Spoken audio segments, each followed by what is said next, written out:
Good morning. My name is Dr. Chet Trivedy, and welcome to the DoooX ORE Part 2 e-coaching roadshow.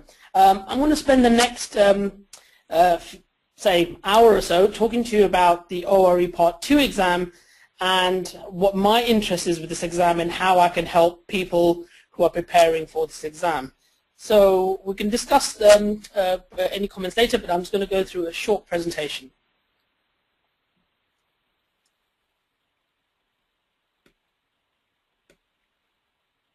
Okay, so a little bit about me. My name is Chet, and I've got 20 years of experience in clinical dentistry, and after becoming a dentist I actually went back to medical school, and I've got 10 years as a doctor in emergency medicine. I spent many years over the last 5 years developing OSCE'S, mainly for the medical world, but also trying to train and help dentists across the world actually deal with dental OSCE'S. I've written an OSCE book. I'm writing a dental OSCE book at the moment, hopefully be out by the end of the year. And I also have a research experience in head and neck oncology. My current post is a lecturer at Warwick Medical School, where I help them write some of their OSCE'S, and a specialist in medical emergencies. I've examined at both undergraduate level and postgraduate level, and I'm proud to say I've now linked up with the DoooX faculty. It's very important to say I have no links with the exam, because if I had links with the ORE exam, they would ban me from any kind of teaching, but I've sort of been involved with other kind of faculties on examination. So I suppose everybody is here on a bright and early on a Saturday morning who's got some interest in the exam. Now, the OSCE'S registration exam has probably been around for a few years, and it's a very difficult exam for some people. Dentists who want to work in the UK from overseas have to sit the OSCE'S registration exam, or the ORE. It's got a low pass rate, as many of you might be aware, and it allows a maximum of 4 attempts at Part 2, and it's not cheap. Every registered dentist in the UK on top of that, even though you pass your ORE exam, has to show proficiency in medical emergencies and basic life support every year. You've got to have a certificate every year, and if you don't, they'll take you off the register. Many candidates from overseas that I've met and I've helped sort of personally to actually get through the ORE exam, they have failed not because they're not good dentists, not because they can't practice clinical dentistry, it's because language, culture, style of talking is very different in the UK, and hence they don't come across very well in the exam, and that's why a lot of people fail. It's not because they're bad dentists, they don't know their stuff, it's because the approach. And that's what I want to focus on, is the communication styles, the patient approach, and what to say and how to say it. So, the ORE exam Part 2, it's very similar to a monster that I think everybody can deal with, but it's just like having the right approach to dealing with monsters and how to slay them. So really what I'm about here is actually showing you a pathway on how to actually deal with the exam. And it's a bit like reading a map. If you want to go from A to B, you can easily read a map. You know, it'll tell you where to go, but it actually won't take you there. Even if you've got a TomTom or a navigation device, it can give you a direction. So what we want to do here is to give you the most clearest path, the easiest path on how to actually deal with aspects of this exam. Now, if we split the exam into different parts, it's a Dental Manikin test, which we're probably all familiar with. It's actually where you cut cavities, preparations, and practical procedures. Now, of course, we can give you hints and tips, but it's very difficult online to make you observe that. However, we have got specialists that will give you hints and tips on the best way to deal with this part of the test. Then, my favorite is the OSCE. Dealing with the OSCE, how to approach the OSCE, understand the OSCE is a core part of what we need to go through. Dental treatment planning. This is where I think a lot of people get confused, because dental treatment planning is a very sort of complex exercise where you've got a limited number of time to speak to a patient, get information, process the information, and then give it back to the patient in a way which they'll understand. And I think that's something that would take time to go through. I think somebody needs to mute themselves, because I'm getting a lot of feedback coming back through this. So if Nico could look at that. Then we've got medical emergencies. And this is something that I have sort of recently learned, that outside the UK, dentists are not required by law or by statutory legislation that they have to learn about medical emergencies. So this is something that I think is new to a lot of people, and it's very important that we go through medical emergencies. So even though it's a monster of an exam, I'm sure there are ways of actually managing it.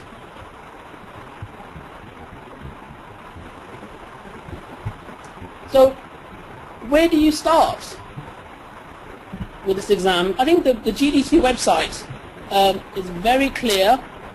It's very kind of open, and it lays out exactly what you need to do. But there is a lot of information there.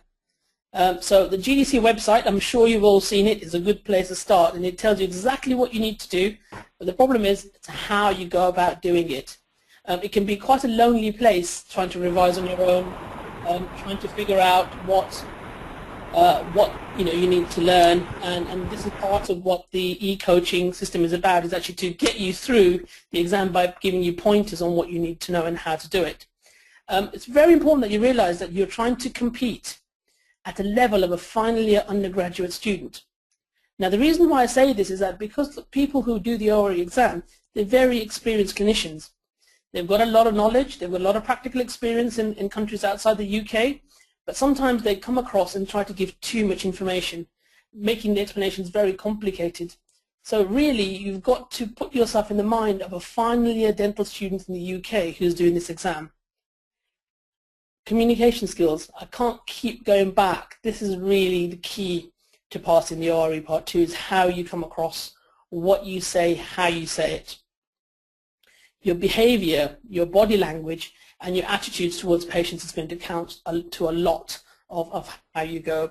On top of that, there's the clinical skills, the reasoning of why you're doing it, the confidence, and the ability to problem solve.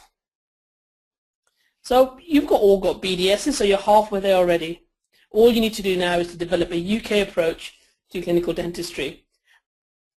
Develop your communication skills, refine them, and learn about specific styles of communication, breaking bad news, dealing with an aggressive or an angry or an upset patient, dealing with a scared patient, talking to a child. These are all the kind of things that can come into the OSCE and when you're making your treatment plans.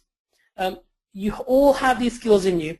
I can guarantee that you all have these skills in you, but what you need to do is actually to bring them out and how you actually develop those for an exam. So there are two sets of courses which I have developed with DoooX. There's the OSCE E-Coach preparation course, which is a longer 6-month course where we meet twice a month and we talk about all the kind of nitty-gritty of communication, treatment planning, medical emergencies, discuss it at kind of length and in a relaxed atmosphere, so it helps you support your preparation for the exam. This is 6 months where we meet twice a month for 90 minutes, and then at the end of it, there's a 5-week before the exam. There's a 5-week of 2 hours a week where we just practice communication skills, medical emergencies, mock treatment plans. So this is actually a 5 weeks before the exam. You've got somebody for 2 hours a week to actually go through this with you, and we cover all the core skills relating to the OSCE Part 2. So if you take on that, then you get the 5 weeks built into the OSCE E-Coach prep course.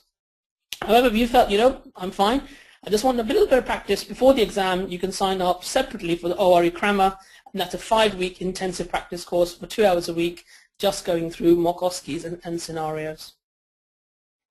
Okay, so what do you do in this prep course? Well, I think the first month is actually trying to get a blueprint of the exam, what you need to know, what are the bases that you need to cover. So you've got 6 months to focus and plan your revision. I have a big interest in communication and behavior, and I think this is a major part of what you can't buy in a book, what you can't do in a day's course. I think talking to people, communication is the key, trying to practice different types of communication skills and how you actually deal with patients. Month 3 is my favorite. It's talking about OSCE'S, everything about OSCE'S, practicing different OSCE'S, and how to look at the mark sheets related to the OSCE'S. Now again, I have no relation to the exam. I've never seen an examination mark sheet, but over the last 5 years I've been writing OSCE'S, so I know generically what examiners are looking for and what the best practice is in terms of getting through an OSCE month 4, dental treatment planning, which I think again is very straightforward. As dentists, we make dental treatment plans every day. But how do you do that with an actor in less than 50 minutes and come across as if you know exactly what's going on? I think that's the trick. Month 5, medical emergencies. Now again, medical emergencies could be a certificate on its own. I spend a lot of time teaching medical emergencies to doctors in the UK as well as India, and in a month's time I'll be in Kerala teaching at the National Emergency Medicine Conference on medical emergencies. I was just looking at the news today, and there was a plane that was in flight between Houston and somewhere in the US yesterday, and the pilot actually had a heart attack during the flight, and it took 2 passengers to actually manage the medical emergencies. Medical emergencies can happen anywhere. Even though you're going to do this for the Part 2 exam, this is an important skill to have. And the final month will be 5 weeks of the OSCE Crammer Course. Again, I've told you about the OSCE Crammer Course, so it's intensive practice. So the Dental Manikin exam. You're a dentist, so it should be straightforward.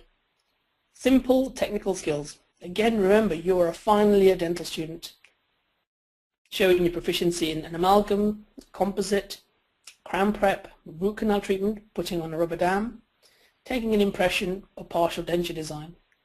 All of this is very straightforward. They're not out to trick you or anything complicated, but you've got to do it safely, competently, and within time. You're not there to impress the examiner by doing the most state-of-the-art, newest technique. They want basic, simple, standard treatment. Okay, so I think that's something that you have to practice, and we will have a session on hints and tips on how to manage the Dental Manikin exam. Okay, dental treatment planning. This is a little bit more complicated. You have to get this right, and you have to get this in your head, what the system is and how they want you to do this. You have 10 minutes to take a history from a patient. Okay, 10 minutes to take a full dental, social, medical, all the components to get the information that you need. You've got to tease out the questions, and then they give you 11 minutes to decide on what investigations you want. 11 minutes is a long time. When you're taking the history, you should already have an idea of what x-rays you want, what study models you want, and they'll give you all of this in a folder. I'm saying this is the information that specialist investigations that you've required. Then you get another approximately 20 minutes to make a treatment plan where you look at the study models, you look at the aspects in the history, and you put it all together before you present a treatment plan back to the patient for 10 minutes. And remember what I just said, you present this back to the patient, not the examiner. So you've basically got to take history from a patient, decide on what information you're going to need, process all that information, and give it back to the patient in a language and a style that they will understand and appreciate. So if you become very complex in your treatment plans and tell them as if you're speaking to an examiner, you may not do well, because you have to be patient-centered. You've got to work with the time you've given, and it's a very structured approach. And again, I'll keep saying this again, it all boils down back to how you communicate with the patient, and as well as your body language skills in giving a treatment plan. Medical emergencies. We make this very difficult. Candidates make this very difficult, but nothing could be more simpler. Medical emergencies is only a fixed amount of medical emergencies that you could come across in the exam, and it's got 2 parts. You get an emergency scenario with questions on the management of the scenario, and then you've got to demonstrate basic life support. I'm sure you're all familiar with the medical emergencies in your practice or in your walks of life, but you've got to do it in a way which is structured, standardized, and if you fail, you pay to do it again. Okay, so this is something that you shouldn't fail, because there's only a limited amount of stuff that you need to know, and of course we can go through it with you step by step so you know exactly what is required for each emergencies. These are the common ones that the syllabus wants you to know about: anaphylaxis and allergic reactions, asthma and acute shortness of breath, a swallowed or inhaled foreign body, a collapse or vasovagal attack of any kind, a seizure, needle stick injury, which is recently added, So for those of you who are going to do the exam soon, you might want to test this more recently, and we have several OSCEs on how needle stick injuries are managed, post-operative bleeding, any kind of diabetic emergencies such as hypoglycemia, how to manage chest pain, and basic life support. Okay, on top of that, you're expected to have a detailed working knowledge of the common medical emergency drugs, how they are used, what doses, and what routes you're going to give, and their indications.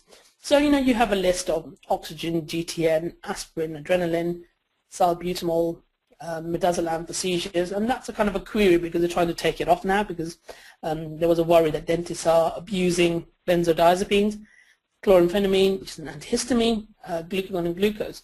Now, for those of you who are actually working outside of the UK, there is no legislation for dentists to stock these drugs and use them. If you're going to work in the UK, you have to be licensed in the fact that you have to have these drugs on your premises. They have to be in date, and you need to know how to use them. And you need to have a certificate every year to show that you know how to use them. If you fail to do this, the GDC can take you off the register. And I'm sure those of you who work in the UK have heard of the Care Quality Commission.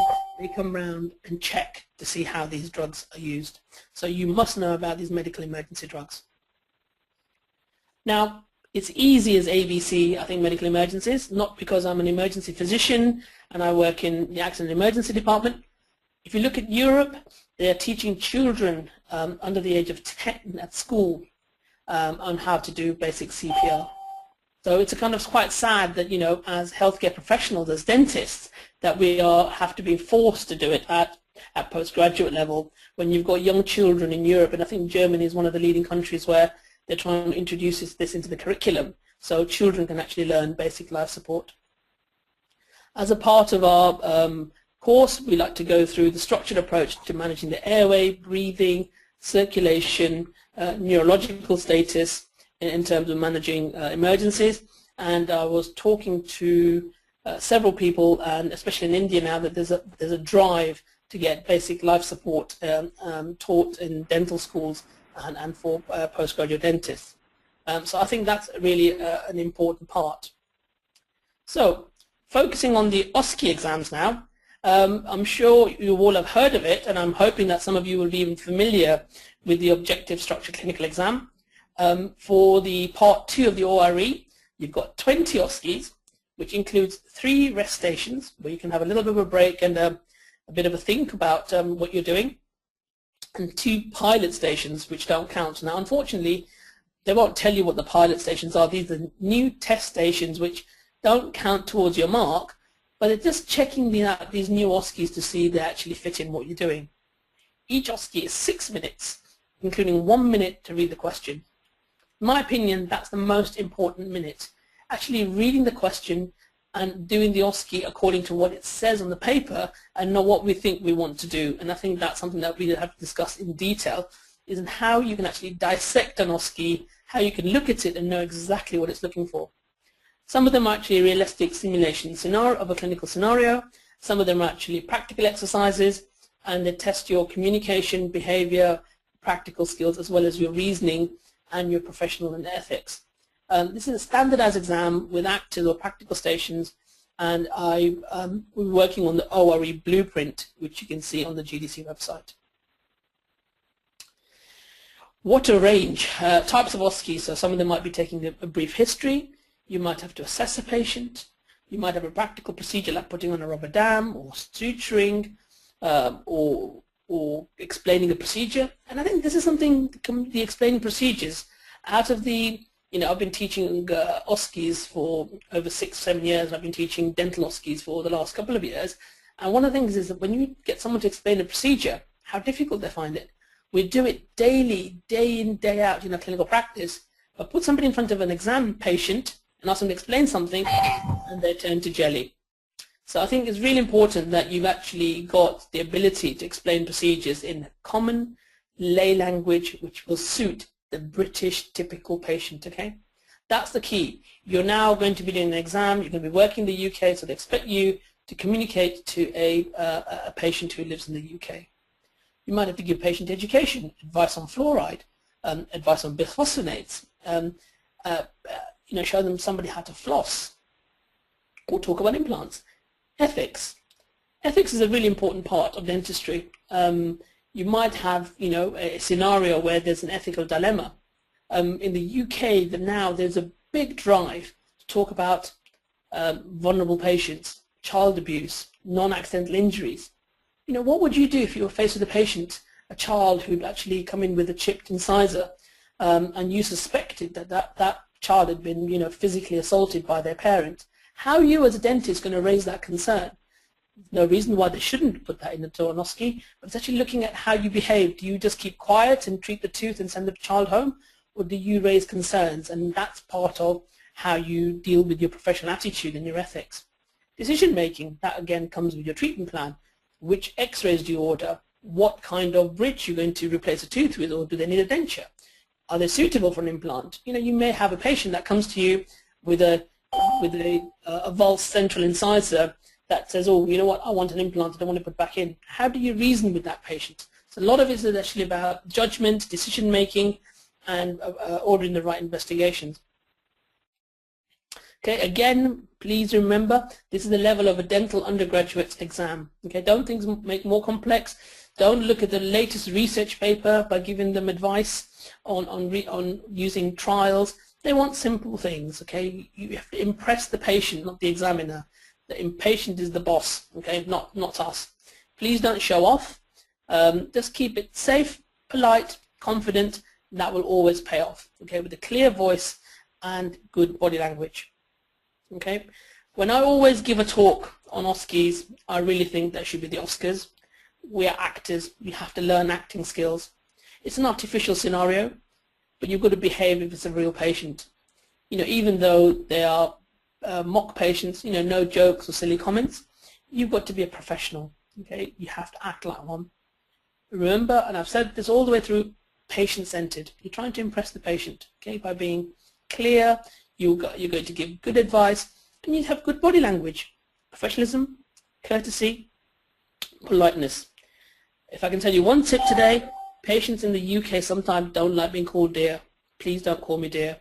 So you've got to get into the way of actually speaking to patients, and by not by calling them dear if it happens to be an elderly patient. So use their name, ask them what they like to be called, but be professional. Again, body language. How many times do we actually observe the way we are? I spent some time last year when I did a ORE course for some friends and colleagues, and actually filmed them sitting there in the course, especially while they were talking to each other or talking to patients. And sometimes we develop postures which show to an examiner or to a patient how we're feeling. So the way we cross our arms, the way we cross our legs, the way we put our hands, says a lot about us. And I think body language is quite important, and that's something that in our e-coaching courses that we try to evaluate and actually explain to people. The way you sit, where you put your arms, the way your body language says a lot. So I think I've talked a lot, and I think it's just basically time to play actually. In the courses that we'll be doing, which we've started doing, we cover lots of OSCE's, but this is just like one OSCE which I want to go through with you, just to see how OSCE's are dissected and how we deal with them. So, in the course we do as many examples as possible, as well as all the questions on medical emergencies. But I'm just going to go through a quick OSCE, and I'll give you 20 seconds just to have a read and have a think about it, and then I'll start talking about it. So I might go silent for 10 seconds, but I just want you to have a read.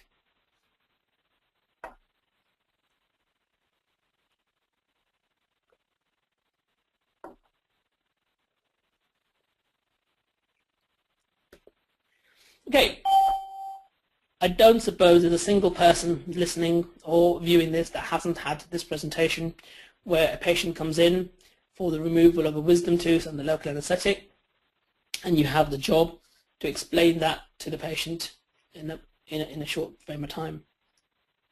Should be very straightforward.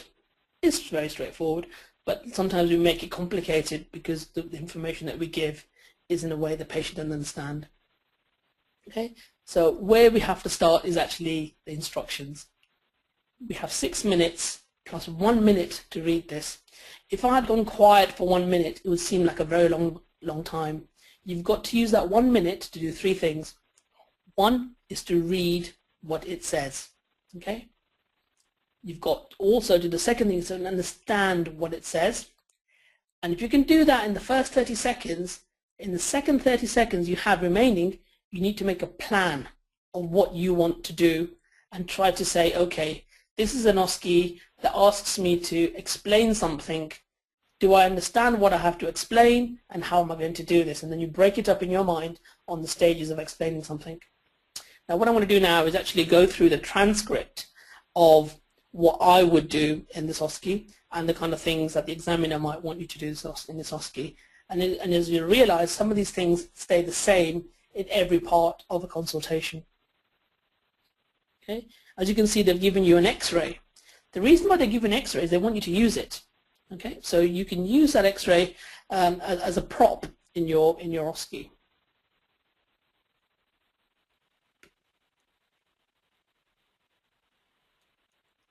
Okay, so the OSCE approach. Do you understand the OSCE? Okay, you've got to ask yourself that question. Read it carefully. Simple rules. Okay, these are simple rules to get marks from the examiner. Keep the language simple. Make sure you give your patient time, take in the information and ask questions. Encourage dialogue and the questions they have.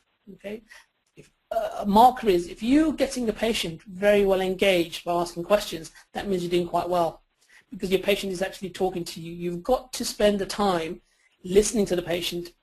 People think in some OSCEs I've actually examined, people talk to the patient for 5 minutes and they think, I said everything. I told them this, I told them that, I told them the whole world, and then they find they failed the OSCE. It's because the patient has not had enough time to ask the questions or understand, and they've not been interested in the patient feedback. That is the whole purpose of the OSCE exam. Making the patient the center of the examination or the history taking. If you don't have that, then you're not going to pass that OSCE. It's not about delivering information. It's not about telling the patient about every single complication on the earth. It's actually about engaging with the patient. Okay? So please bear that in mind. So, if this was me, I would introduce myself, and an introduction is very important, how you say it. Good morning, my name is Dr. Chet Trivedy. I am your dentist. Can I confirm your name? And that is an introduction. It's important to give your name and who you are. Right? If you don't do that, you've probably lost a mark. Now, this is the bit which I tell everybody when I teach OSCEs or examine OSCEs. You basically got to find out what the patient knows before you start. Okay, so a simple way of putting this is, Mr. Smith, I understand you're having a wisdom tooth out today. Can I ask how much you know about this procedure? Now, all these actors are very experienced. They've been doing it for years. They actually get paid to come and act. So, they'll be told, I don't know anything. Or, oh, I've been told I'm having a wisdom tooth out, but I'm a bit scared. So that gives you a prompt to say, oh, what's scaring you? What are your concerns? So chances are they'll say, I don't know much about what's happening. Can you please explain to me? And that's your cue to say, okay, what I'd like to do is to go over the procedure with you. Please stop me at any time if you'd like me to explain things or do that, explain again or in more detail. And that gives them the option that you are a nice enough dentist that says, please stop me whenever you want to. So that means they're saying, oh, this is a nice dentist. I don't feel that I can, I can feel I can interrupt without feeling like a bad person. So you always have to lay out the ground. I understand, you're having a tooth out today. Can ask how much you know, and they'll tell you what they know, and they're saying, right, what I'm going to do is I'm going to talk to you about it. Please stop me if you have any questions, and is that okay? Now that word, is that okay, is very important. Okay? It means two things. One is that you're asking for their permission to have this consultation. Sounds a bit odd, but you are, but you've got to wait for an answer. Sometimes when I've been teaching for OSCEs, people say, is that okay? And then they carry on rambling straight away. You've got to give them a time to say, yeah, that's fine, thank you, and then you carry on. So I would then show the patient the tooth on the OPG and say, the plan is to remove this tooth under local anesthetic, which means giving an injection in the gum to make the area go to sleep. And then once that's done, we can actually go and take the tooth out. At this stage, it might be a good idea, even though it's not part of the OSCE, to say there are alternatives like sedation, general anesthetic, but we can talk about that later. And the patient then may say, you know, what are the alternatives? I'm a bit scared about having this tooth out while I'm awake, and then you can discuss the alternatives. I would say once the area is completely numb, we will need to remove the tooth. During this time, you may feel some pressure when I'm pushing down, but you shouldn't feel any pain. Now, I've chosen these words very carefully because if you're a patient, you know, we're dentists, so we're used to giving this advice, but if I was having my appendix out or was having any kind of surgery, I would like to be reassured that I'm going to be comfortable during the procedure. As part of your explanation, you're going to have to give some risks about side effects, some rather unpleasant things that would upset the patient or make them a bit, oh, this is not nice, why am I having this done? But you should reassure them that, you know, their comfort, their safety is going to be part of your process. So your language should reflect that. Okay?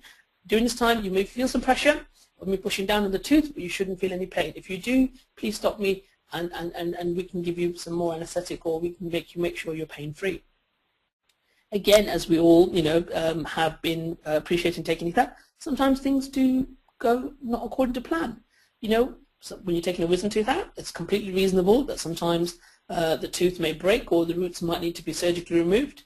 But you wouldn't say that I'm going to have to do a, you know, drill the bone and cut the roots out. That sounds quite unpleasant.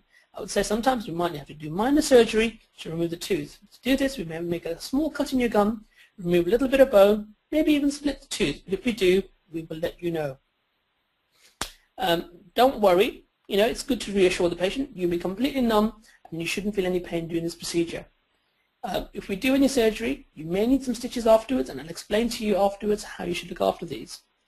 Then you're starting to walk into the realms of giving patients the kind of information that, you know, sometimes we find difficult to give about the side effects and the risks of it, because patients do want to know, and they have a right to know. You know, if I'm having my wisdom teeth out, I want to know what the risk of lingual and ID paresthesia is. So, you know, I would say removal of wisdom teeth is a very common procedure, and although it's very safe, I need to inform you of some of the risks and complications linked with this procedure. Firstly, as with any operation, there is always a risk of swelling, pain, and bleeding at the site afterwards. This is standard. Okay, this is standard for any kind of operation. So, you know, I would explain to them that there is a risk of bleeding, swelling, and pain, but we will give you some post-operative instructions and as well as painkillers to minimize these problems. Then, this is quite important, you know, how do you explain about the risks of nerve damage?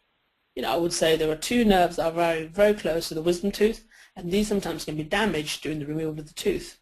Although this is not common, I have to warn you that, you know, there is a risk of having, you know, numbness in your lip or the side of your tongue, which may be permanent. Sometimes patients may ask you on what the actual risks are, and you may want to give numbers, but, you know, sometimes patients just want to know whether it's high risk, a low risk, or a very little risk. And this is why sometimes having the OPG is very good, because you can show them the tooth, you can show them the root, and you can actually show them the ID canal and saying, this is a root, this is how close it is to the nerve, and sometimes when you try to remove this tooth, there is a risk of damage to this nerve. Okay? You can tell them how to manage the post-operative socket afterwards. You can say it's going to be sore and swollen up to a week. It's important that you don't smoke. Keep the area clean by rinsing hot, salty mouthwashes. And, you know, this is to reduce any infection. But I think it's important that you give this advice. Okay? Again, keeping on a soft diet, not eating anything hot or cold until the numbness is worn off. And this is where your kind of little nuggets of information come useful. You can tell them that's a lot of information to take in. Do you have any questions? They might ask you on a specific area that the examiner has told the patient to prompt, but, you know, they may have some questions for you like, oh, will I be able to drive? Or what about my medications? I'm a diabetic. And that means that there are things that in your history or in explanation that you haven't made clear, and they're giving you a second chance to go back and explain.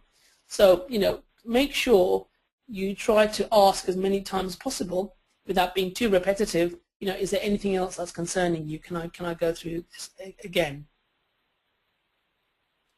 Okay, you might have to explain alternatives. You know, there is an option of not doing anything and saying, you know, you don't have to have this tooth out if you're really worried, but it may cause you problems in the future and there's a risk of infection. you may have to briefly go into removal of the tooth under sedation or GA, but the patient may say, well, why can't I have the GA here? And that could be testing your professional ethics, or why can't I have sedation here? Sometimes in practices people say, oh, well, I will just do it under sedation or I'll refer you. But the question is, you're thinking about, what is actually the best thing for the patient. If you can pinpoint what the patient's concerns are and address them, then I think you've done really well. And that's probably the key to these stations, is actually passing on information and making sure your patient understands. Okay, so address any questions before proceeding. If the patient has no questions, then you can tell them that you'd like to get them to sign a consent form to say that they're happy for you to give permission for this tooth to be removed, and they understand what is involved in the side effects and the risk of the procedure. This is what in the UK we call informed consent. Informed consent is not the same as just getting them to sign a form to say, yes, you give permission to have this tooth out. It's they actually understand the procedure, they understand the side effects, they understand the risks, and they understand the benefits of having this procedure done. Okay? And that's why informed consent is really important, and I'm sure everywhere across the world we do consent, but if you're going to do the ORE Part 2 exam and there's an OSCE or a station on consent, it has to be informed consent. I always give a patient a last chance to say, is there anything else you'd like to ask me about? And they normally say, no, that's all fine, and then you've practically got most of the marks you can, because if you weren't, they would say, well, there was just one more question on something, which they'll put to you. So, one of the things I do in every OSCE is, if it's possible, say, I'm going to give you an advice sheet which explains everything I've spoken about in writing. If you want to have a read of that and then come back to me, and that's fine. So that shows that you are actually very patient-centered. You should be aware that different types of OSCEs have consent forms. Sorry, different types of consent forms. Even though you're not required in detail, just you might just be aware of what they are. Okay, this is a mark sheet that I've made up. Again, I'm hoping that nobody from the GDC or the ORE exams reading this, because this is something that I've completely made up. I have to stress again, I don't have access to the exam. All I do is actually look at some of the things that common scenarios and how I would address them. And there is a sample mark sheet from the GDC or exam on their website, and they basically split each part into: do you exceed the level you need to? Do you meet the level that's expected? Are you below, or have you really done that poorly? Now, this is how I would divide it up. Your introduction, is it appropriate? Is it clear? Have you addressed the patient's concerns and asked them how much they know about what the procedure is? Have you explained the procedure? Have you basically used the X-ray to explain the procedure? Have you used drawings, props to actually make patient understand? Explains the possible for surgical procedure and how they would do this.